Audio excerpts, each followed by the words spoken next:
How many times have we said to our children, stop? Stop trying to be an adult. Enjoy where you are right now. Enjoy the fact that you're 9. Enjoy the fact that you're 15, that you're 18. Stop trying to grow up too fast, because now we know we've been there and we know it's a mistake to try and be something that you're not. Love where you are, because you can't change it today. And if you're so busy trying to change it to be bigger and older and more experienced, then you're not going to enjoy the stage that you're at right now, which also acts as a springboard to your next level. Without that level of investment in this stage of your life, you don't have the foundation that you need to get to the next life. The trust factor is your ticket to a better life. The trust factor shows you how to get through the night. Good morning, everybody. Welcome to another episode of the Trust Factor podcast. I'm really glad you could join us. It's Friday. Felt like a really long week for me this time. Great news out of Toronto. Esty, who went missing, 14 years old, Jewish girl in Toronto a few weeks ago, has been found safe and sound and returned to her family. So amazing news. Thank God. It's hard to imagine what a parent goes through when a child isn't there and you don't know where they are in a big city and they're 14 years old. I can't even begin to imagine. I mean, if you ever wanted a test of faith, that's it, my friends. And so these two parents went through that and they spent weeks doing that. So I can only imagine. Thank God they've got their daughter home, and hopefully they get all of the support and the resources that they need to make sure that something like this never happens again. And to Israel's and the Jewish people's haters, it's now time for you to go out and pull down those signs that you were dying to pull down. You were so interested in getting those signs of a missing 14-year-old girl torn down because of your rabid hatred. Now's your opportunity. Head on out there. I'm sure there are plenty still up, and the city could use you. So, but something tells me you won't go out, because now she's safe. Let's get back into it, my friends. We're talking about juggling money. We said finances are a disease. They are a killer. Now, there are certain times that you can try and justify it. There's no question. It can enable you to be able to spring forward, but you've got to be very careful in juggling that decision. And it needs to be done in a way that is above board. The Torah talks about lending money. Therefore, there's a whole concept about it. But the Torah says you're not allowed to charge interest. So clearly, there's a concept of being able to leverage, to borrow, to maybe help you in certain areas. But if it comes with that interest, especially high interest, then you get locked into a vicious cycle where you simply can't get out of it. It traps you. It ensnares you. And then you know what they do to be able to help you to get out of it? No, it's very simple. You've got all these creditors coming after you, 6, 7, 8 creditors. Let's consolidate and we'll get you one big loan. And this way, you'll be organized and you won't have nearly as much stress. Do you know what happens? After you've taken all of those 8 different sources of trouble that are coming after you, collections agencies, left, right, and center, and you consolidate it into one loan. And now suddenly you've got peace of mind. You're used to fielding phone calls all day, every week, from agency after agency trying to get their money. You're stressed out of your mind. Suddenly, weeks and months go by where there's no stress. There's no phone calls anymore. Everything's consolidated. Life is good again, right? So somebody turns the corner and offers you a new line of credit, a new credit card with all kinds of amazing features and savings benefits, and position it in a way that suddenly, hey, you know what? I'm doing okay again. No, you're not. You're not any better off than you were before. It just got quiet. You don't have all the noise. The phone stopped ringing. So now you've interpreted that to mean you've got your life in order. And so you go out and leverage even more. Guys, if you find yourself in this situation, if you're this type of person, be very careful and know that you will never get out of that vicious cycle of debt. You have to stop with it, and you have to be able to live within your means. The more you live within your means, the happier you will be. How do I know that? Is that just my wisdom? And the answer is no, because it's very simple. The Torah says that you have to be happy with your lot in life, which means you need to live within your lot in life. Torah also says that somebody dies having achieved only half of what they set out to achieve. He has 100, he wants 2. He has 1 million, he wants 2 million. Why? because that's the way we're programmed to know that we're not happy with our lives and therefore we're always striving for double. So, what's the secret recipe? Stop striving for double and start living within your means. You can have a billionaire who still lives out of his means, if you can imagine. It doesn't just mean, in my mind, it doesn't just mean your capital, it means also your financial capital, not just monetary, which means you may have a certain amount of patience and resilience and ability to deal with all these different things. And as soon as you operate outside because you've overspent yourself and you've invested in too much and you've got too many companies operating and too many people reporting back to you, you lose your mind.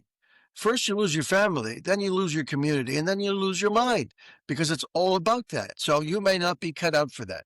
And who knows that better than your creator, which takes us into this conversation. He says that God gives each of us the necessary funds for whatever he deems that we need.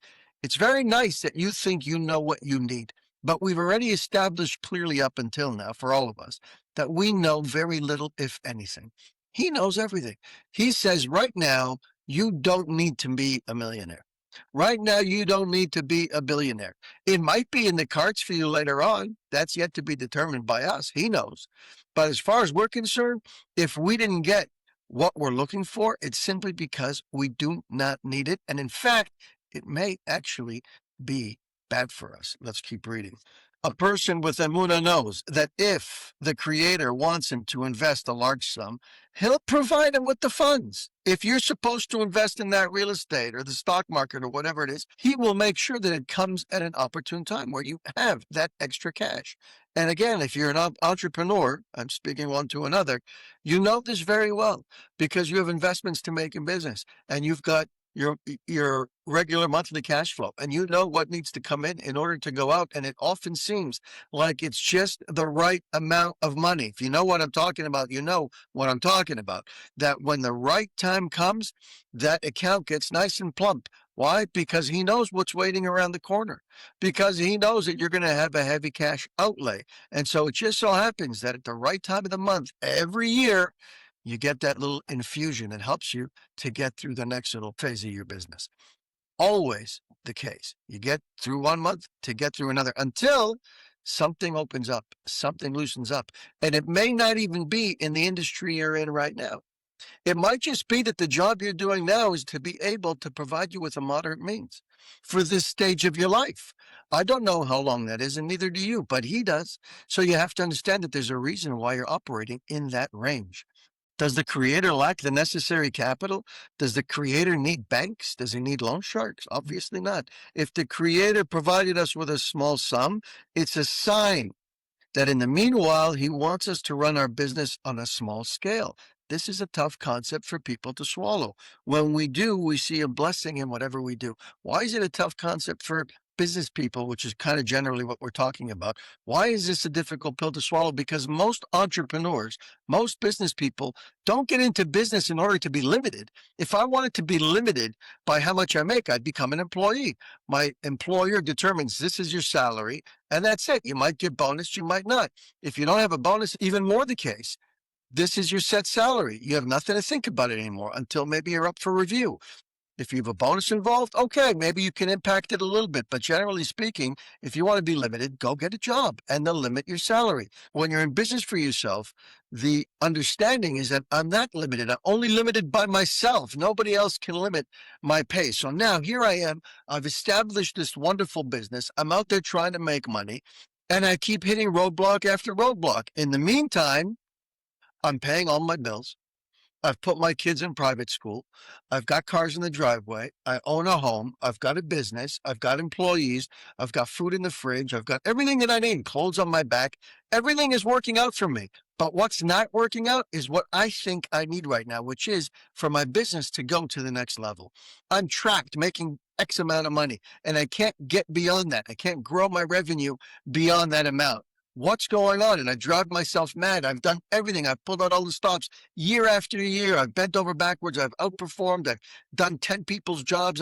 This is all what entrepreneurs deal with on a day-to-day basis. Why? Why not now? I'm not doing this for the goodness of my health. I'm not getting any healthier and any younger. I'm just getting older and this is eating away at me. So Hashem, come on, clock's ticking, right? What am I doing this for? And Hashem is saying, no, you're missing the point.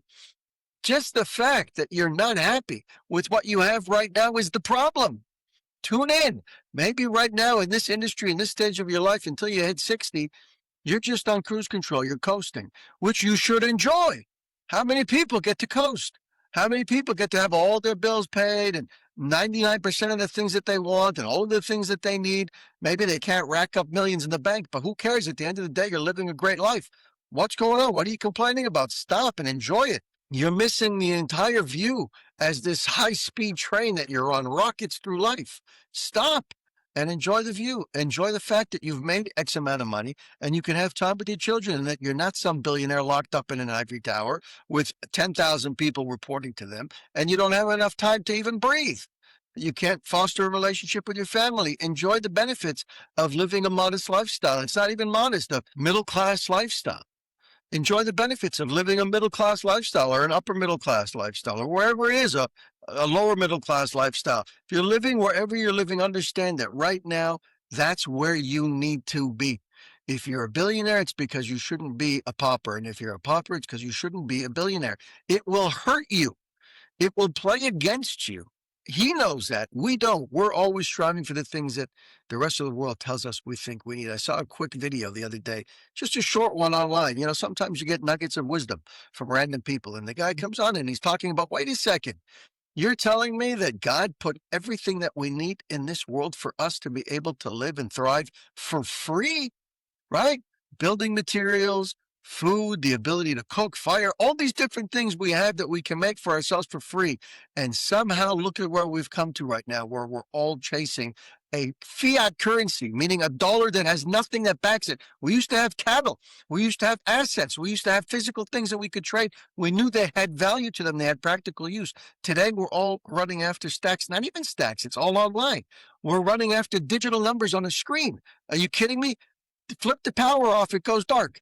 But yet we go after that all day long. There's nothing that backs it. There's no security. There's no value behind this except for what the screen is telling you. Think about that. Once upon a time, you had assets. Okay, today you've got a house. You can invest in hard assets. But really, we're all running after the dollars, that even if they're digital, to buy that house. Let's finish up over here, my friends. Let's say, for example, you want a new car, but you can't afford it, right? This is a clear sign that the Creator doesn't deem the new car necessary at this time. But without Emunah, people entertain delusions of grandeur, imagination. That's what makes us crazy. We all have it, and it's an important tool because without imagination, it wouldn't be a very fun place to live. But we have that imagination. That imagination drives us to believe that we're entitled to X, Y, and Z. If they have it, then I should have it too. If they're successful, then I should be successful too. If they're a celebrity, then why can't I be? We're always comparing ourselves to other people, which is not a good thing because we know that we've got our test and we've got our lot and our lives, and they have theirs. We should embrace the fact that they have theirs and we should assist them with theirs and not feel that we're entitled to what they have or that we should want what they have, and vice versa. We need to focus on the life that we were given and understand that your Father in heaven loves you. And if he knows it, that new car will only sink you. Why? Maybe because you're going to get financing for it. Maybe because it's going to come with somebody else's money. And what should have cost you 30,000 becomes 40,000. What should have cost you 50 becomes 70, and so on and so forth. And really he knows whether or not you're going to be able to pay those bills. So he decides it's not for you. Not now. It doesn't mean not ever, but it certainly means not now. The question is, will I be able to even pay back this tremendous amount of money that I took, whether it's for a house investment, a stock market, a car, whatever? There's so much that goes into it, we don't know. That doesn't mean that you have to live in a shell.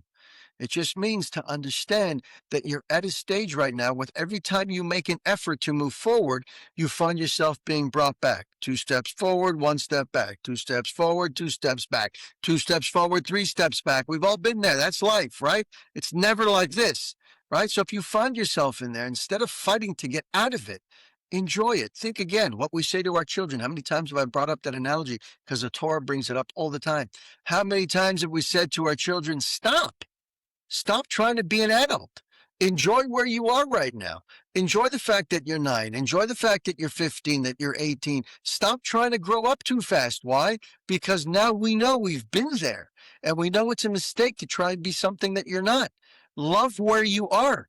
because you can't change it today. Right now, you are where you are. And if you're so busy trying to change it to be bigger and older and more experienced, then you're not going to enjoy the stage that you're at right now, which also acts as a springboard to your next level. In other words, without that level of investment in this stage of your life, you don't have the foundation that you need to get to the next life. You need to build up your resilience with money and with interactions with people and with business and ups and downs and losing and gaining and realizing the cyclicality and the crazy nature of business.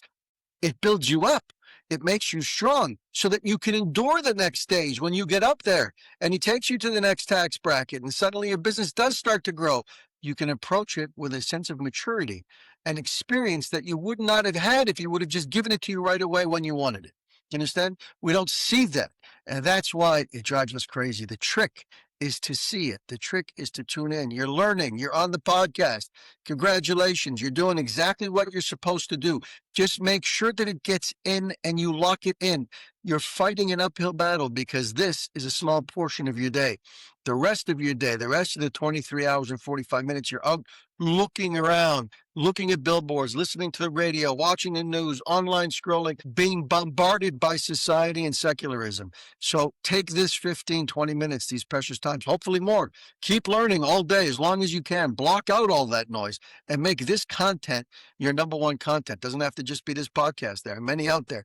Learn all day long. There is no downside, my friends, only upside. Have an amazing Shabbat, and God willing, we'll chat again on Sunday.